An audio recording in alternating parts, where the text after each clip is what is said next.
Welcome everyone to Ein Sof Learning. I hope everyone's having an amazing day. This week is Parashat Noach, which is the second portion of the Torah. We know that we just started a new cycle of reading the Torah from the beginning, and we're currently in the second week, and this is the second episode of the series, which we started last week. So, last parasha, we know that it was the story of creation. Adam was created, the Garden of Eden, and the sin took place. And then there were some punishments given out as a consequence for their behavior. Adam was punished with having to work the land in order to eat. Chava, or Eve, was punished with pain in childbirth. And the Nachash, the snake, the serpent, was punished with eating dust. So that was all in last parasha. This parasha, Parashat Noach, is actually entirely a different time period and circumstances that's taking place. So the name Noach, first we need to know that there's 10 generations in between Adam and Noach. When I say Adam, I don't mean mankind, because that's really what Adam refers to. But I mean Ha-Adam, the man, which is whenever it says in Bereshit, in chapter 2, that Ha-Adam was created. First it says Adam was created, which is referring to mankind as a whole. And then it says Ha-Adam. It specifies the man, which is a reference to the husband of Eve. So there were 10 generations in between Ha-Adam, meaning the first man, and the person named Noah, which, as we know, in Hebrew it's really pronounced Noach, which is Nun Chet. Nun Chet actually means something. Everything in the Torah means something. Every letter has a meaning to it. For example, the letter Aleph is the image of an ox. The letter Bet is an image of a house. And Gimel and Dalet and Hey all the way to Taf, they all have a certain image associated with them. But the word Noach, the letters Nun and Chet put together in that arrangement, literally means restfulness or rest, So that's why we call Shabbat the day of rest. It's called Yom HaMenucha. The word Menucha, the root of the word, is Noach, which means restfulness or comfort. So Shabbat is a day of rest. On Shabbat we reach the state of Noach. But we cannot stay in a state of Noach. If we're always in a state of comfort, then we're going to start creating problems. As we know what's happening with the world today, everyone's becoming distracted by sports, all sorts of things, because we're bored. Why? Because we're so comfortable. Especially as time and technology are progressing, people are becoming more and more comfortable. Everything is becoming more convenient. So that's why depression is going up, anxiety is going up.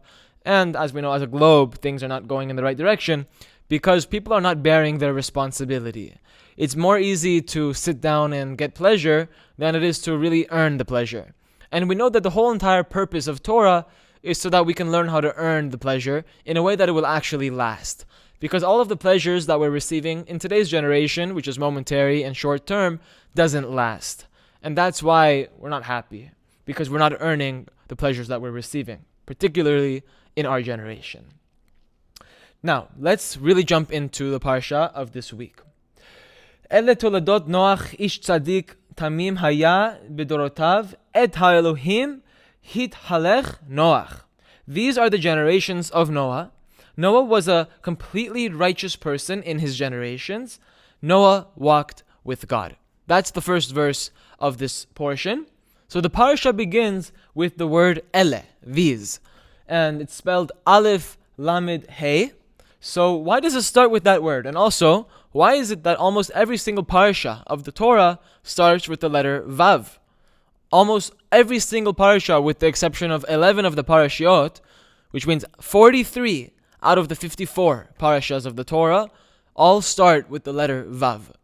Because the letter Vav, as we know in the name of God, Yud, Hey, Vav, Hey, is a connector. It is a bridge between two concepts. The Vav is a line, which a line is a bridge between 2 points. That's why the letter Hey in the name of God and the second letter Hey in the name of God are being connected by this Vav. The first Hey is your neshama. The second Hey is your nefesh. The Vav in between is the ruach. So in order to reach your neshama, you have to reach your ruach, which is that bridge between your nefesh and your neshama. And by the way, that also is the Torah. The Vav represents the Torah because Vav represents the truth. And why doesn't this parasha start with the letter Vav? The word Ele starts with the letter Aleph. So the Aleph represents the first letter of the Hebrew alphabet, but the fact that it's the beginning of this parasha, the beginning of this Torah portion, it shows that this Torah portion denotes the beginning of a new section of the Torah. Not just that it's a new parasha, but it's referring to a completely different time period, a completely different circumstance. In fact, the gap in between Parashat Bereshit and Parashat Noach is over 1,600 years. There's a 1,600 year time difference between the story of Genesis in the first parasha and the second parasha, which is Noach. That's why we said there's 10 generations in between Adam and Noah. So the fact that it starts with the letter Vav, it really means that whatever we speak about from now on is its own matter, and it's not directly correlated to the previous parasha. Then it says Toldot. Ele Toldot Noah. The word Toldot means generations, but on a more philosophical level, the generations are those things that come from you, right? They're your offsprings. They're the fruit of your seed. They are the results of your existence. So it's about to note, it's going to tell us what are the generations that it's referring to, but just to know that whatever it is that it's about to say, those are the fruits of Noah's existence. Those are the results of really who he was. So here Noah is called an Ish. The word Ish is one of the multiple words that we have in Hebrew for a human being. But we have to break these words apart. Like we said, the Hebrew letters that comprise these words have varying levels of depth to them, so we have to go a little bit deeper. The word Ish, which means man, there's many names for a man in Hebrew. There's, like we said, Adam is a word for a human. It doesn't just mean Adam Harishon, the first man, but it also is a word to describe a man. And then there's Gibor, there's Enosh, there's Ish. In this context, Noah is being called an Ish. So we have to understand what Ish is. Ish is spelled Aleph, Yud, Shin. They stand for the three worlds that transcend this world, this physical world, called Atzilut, Bria, Yetzirah. The Aleph in Ish stands for Atzilut. The Yud stands for Yetzirah. And the Shin has three lines, right? A shin is made of three lines because it's denoting Bria, the third world. So Ish is the person who understands that there are three levels of creation that transcend this physical world, which is where we really live. Where do we live? We live in Olam Asiyah, the world of action. So a person needs to learn how to connect with their Ruach in order to get to the world of Yetzirah. And if he wants to go to the world of Bria, the world of creation, which is a higher level of consciousness, he needs to learn how to connect to his neshama. But it's one step at a time. So first we have to really correct our nefesh, because the nefesh is the lowest level of the soul, and it corresponds to the level of consciousness within the physical world. So as you're acting, right, that's why they say that the way that you correct your nefesh is through doing good deeds and staying away from bad things. So tzur mira ve'aseh tov. Right? So stay away from what's selfish. Don't engage in selfishness, but engage in those things that are good. Do the things that are good.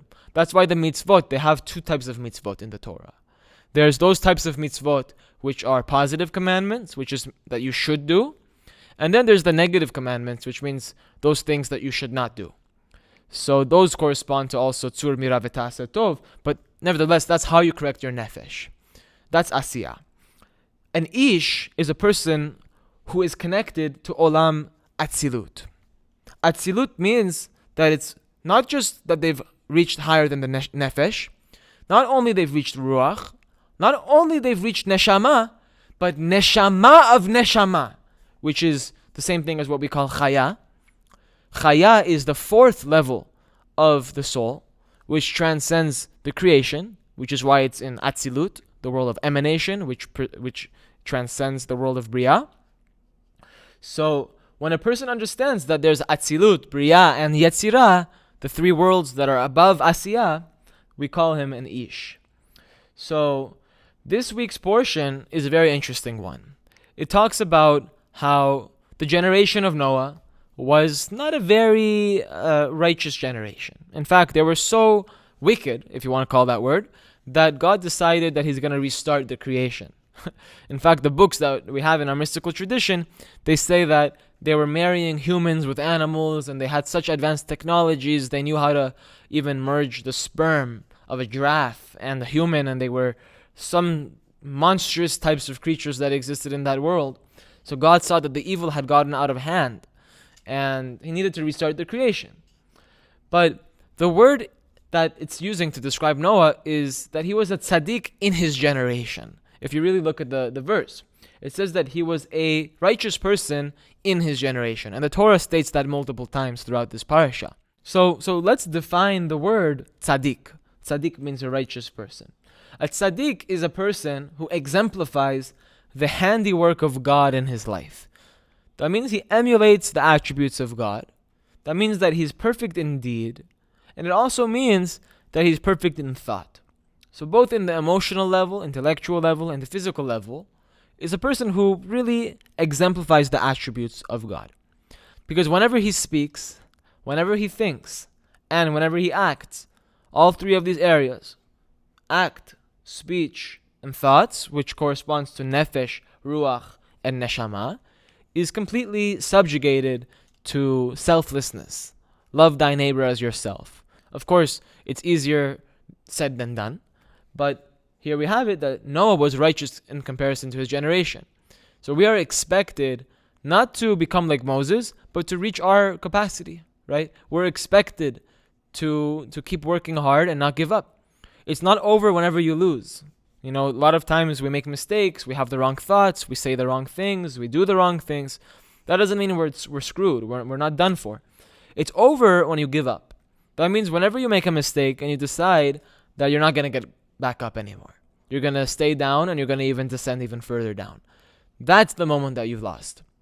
But a tzaddik is really a person who fails multiple times and gets back up. And eventually he fails and gets back up enough times that he learns not to repeat his mistakes. Because we all make mistakes. That's very well understood. But it's not smart to repeat a mistake. If you're repeating a mistake, then that's an issue there. So we said, a righteous person is someone who nullifies his ego completely to the light of God. So he's a channel for the light of God. You have to imagine like a pipe, the way a pipe can transfer water or a wire can transfer energy. So a tzaddik is like a wire or a pipe for the light of God to transfer into this world, to this creation. So not only he was a tzaddik, he was a tzaddik ta'amim.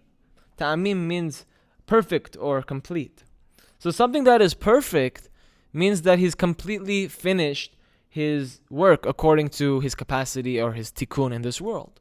Somebody who has completely used all of the strength and abilities that God has given him. God called Noah a tzaddik because ish ta'amim haya bedorotav. He completed his job in the generation that he lived in. So the way we become a tzaddik is by completing the job that we have to do in the generation that we live in. So look at the circumstances that we're surrounded by in this generation. The war in Israel, the politics of America, the impending situation of Russia and Ukraine, all of the different things that we can see coming in the future, happening right now. These are all within our time period. They're happening within our frame of this creation. So for that reason, we each have something to contribute to sweeten this time period. What does it mean to sweeten? It means that all of the judgments that are coming, because we see it, and a lot of people see it, that there's a lot of judgments on their way. They're cooking in the background. Some of them are revealing themselves as of now. Other judgments and punishments, we seem to be cooking them in the background, but sooner or later, they're going to be unleashed because we're coming to the end of days, and that's the prophecies that we have. So in order to do our job in this creation, we have to learn who we are. We have to know who we are, what we have to say, and what we have to contribute. Because each one of us is responsible for a certain portion of the Torah, a certain portion of the creation, and God's perfection. Each person has a share in God's perfection. Because all of your talents and all of your good qualities, even your bad qualities, they were gifted to you from God.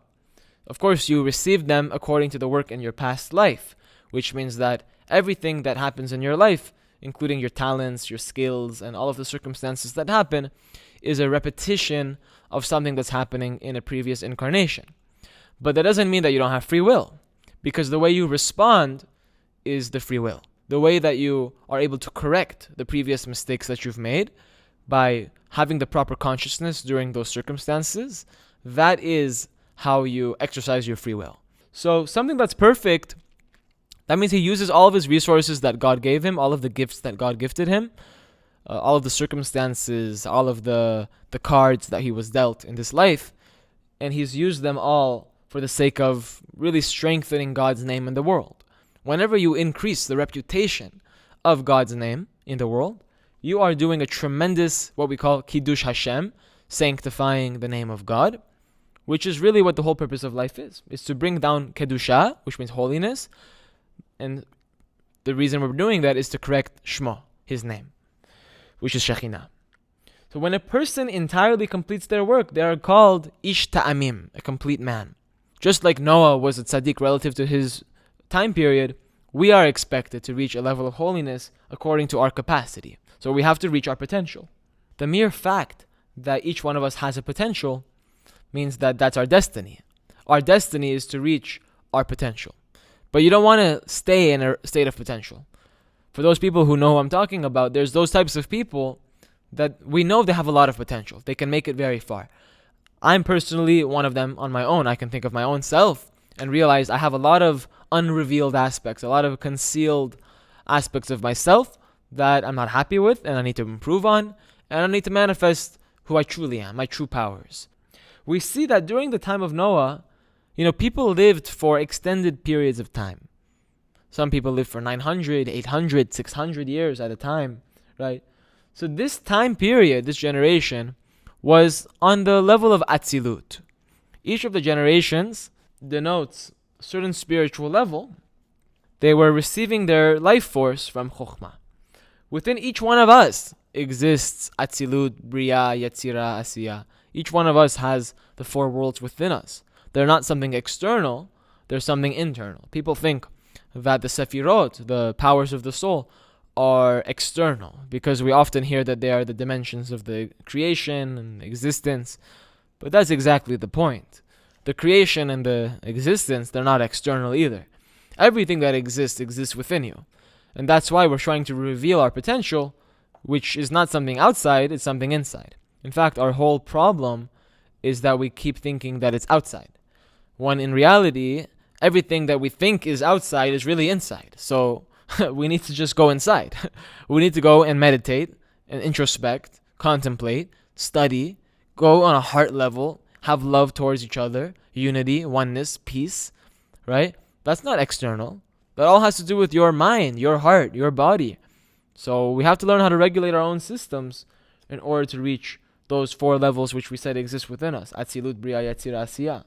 So you have to learn, first of all, what type of a capacity you have. And the way you learn that is by attempting to learn the deeper levels of the Torah, which means Kabbalah. And the more drawn that you are towards learning it, then you can have a pretty good idea that you have a big potential. Every person has a big potential, but it's a different capacity each person has. So one person needs to learn Pshat a lot. Another person has to learn more Remez.